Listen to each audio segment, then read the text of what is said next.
కాంగ్రెస్ ప్రభుత్వం equal to కుంభకోణాలు అనే విధంగా మీ పాలన కొనసాగింది. ఇంకా సిగ్గు లేకుండా మళ్ళీ దాన్ని మేము సమర్థించుకుంటున్నాం అంటే ఈ దేశంలో మిమ్మల్ని నమ్మేటటువంటి పరిస్థితి లేదు. సాలైంది జనాలకు సాలయ్యే అన్ని దేశాల్లో మిమ్మల్ని ఓడగొట్టుకుంటూ వస్తున్నాం. అకస్మాత్తుగా ఏదో ఇక్కడ కేసీఆర్ మీద వ్యతిరేకతతో మీరు గెలిచిండ్రు, మళ్ళీ ఈ 5 ఏళ్ళు కూడా మిమ్మల్ని భరించలేకపోతున్నారు. ఈ రాష్ట్రంలో తెలంగాణ రాష్ట్రంలో ఉన్నటువంటి ప్రజలు ఈ 5 ఏళ్ళు కూడా మిమ్మల్ని భరించలేకపోతున్నారు. మీరు 18 నెలలు అవుతున్నది అధికారంలోకి వచ్చి. దయచేసి ఏదన్నా ఒకటి జరిగి ఎలక్షన్స్ అయ్యింటే బాగుండరా నాయన, తొందరగా ఈ కాంగ్రెస్ నుంచి మనం విముక్తి పొందడం, ఈ రాష్ట్రాన్ని కాపాడుకుందాం అని చెప్పేసి జనాలు ఆలోచన చేస్తారు. రాజ్యాంగంలో 5 ఏళ్ళు పాలించాలని ఉంది కాబట్టి మీరు ఎన్ని అరాచకాలు చేస్తున్నా ఈ రాష్ట్రంలో ఉన్నటువంటి ప్రజలు భరిస్తున్నారు. ఇప్పటికైనా ఆలోచన చేసుకోండి. మాట్లాడేటప్పుడు మీరు 11 ఏళ్ళుగా నిర్బంధంలో ఉందంటే ఓటు ద్వారా 2 సార్లకి 3వ సారి గెలిపించారు ఈరోజు నరేంద్ర మోడీ గారిని. మరి నిర్బంధంలో ఉంటే, ఎమర్జెన్సీలో ఉంటే ఓటేసేటటువంటి అర్హత లేదు కదా, ఓటేసేటటువంటి పరిస్థితి లేదు కదా.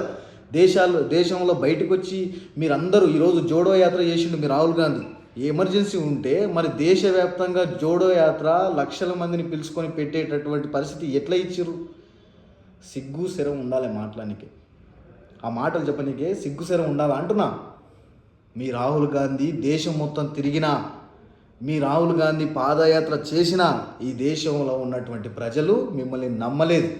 మిమ్మల్ని నమ్మకుండా బీజేపీని 3వ సారి గెలిపించిండ్రు. మళ్ళా ఇప్పటికన్నా ఆత్మవిమర్శన చేసుకోండి. మేము నాశనం పట్టించినాం రా ఈ దేశాన్ని, నేను లేని నాశనం పట్టించినాము. ఇప్పుడన్నా మోడీ లాంటోడు ప్రధానమంత్రి అయ్యి ఈ దేశాన్ని బాగుపరుస్తున్నాడు, జర సపోర్ట్ చేద్దాము అని చెప్పేసి ఆలోచించండి తప్ప మళ్ళా ఆయన చేసినటువంటి కృషిని కూడా దాన్ని కూడా మేము మొత్తం రాజకీయంగా వాడుకుంటాం, రాజకీయంగా వ్యతిరేకంగా మాట్లాడతామంటే మిమ్మల్ని ఇంకా తుప్ప ఉంచి రేపొద్దున గ్రామాల్లోకి వస్తే కూడా మళ్ళా మిమ్మల్ని పలకరించేటటువంటి పరిస్థితి ఉండదు అని చెప్పేసి తెలియజేస్తా ఉన్నా.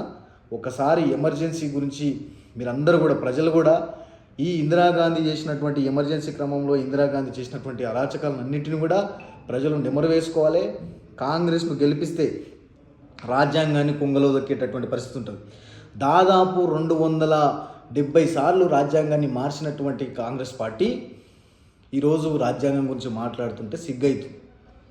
ఒకసారి ఆలోచించుకోవాలి మిత్రులారా.